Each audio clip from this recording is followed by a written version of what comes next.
donne l'air de fête à toutes les guinguettes. On peut écouter de l'opérette dans un restaurant, dans un musée, bien sûr dans une salle de spectacle, c'est l'idéal, mais on peut délocaliser la musique dans pratiquement tous les lieux. Le public du Pays de Ré réagit généralement très bien et souvent plus attentif qu'un spectateur qui a déjà vu certaines choses avec des références. En sortant, il va dire « oui, j'ai déjà vu Carmen avec un tel, avec un tel ».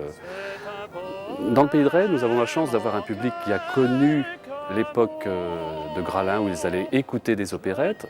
Depuis un certain temps, il n'y en a plus.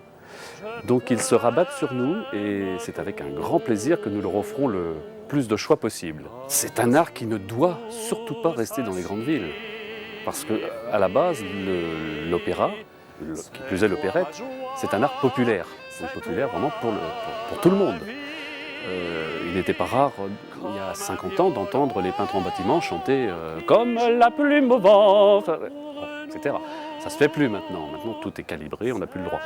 Mais le public qui habite la campagne a largement le potentiel de ressenti de la ville.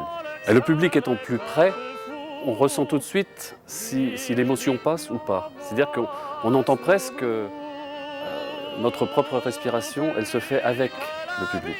C'est comme s'il y avait une espèce de vague qui fait que quand on inspire, quand on est dans des phrases un peu mélancoliques ou très aiguës, et on sent tout de suite que le public respire en même temps que nous.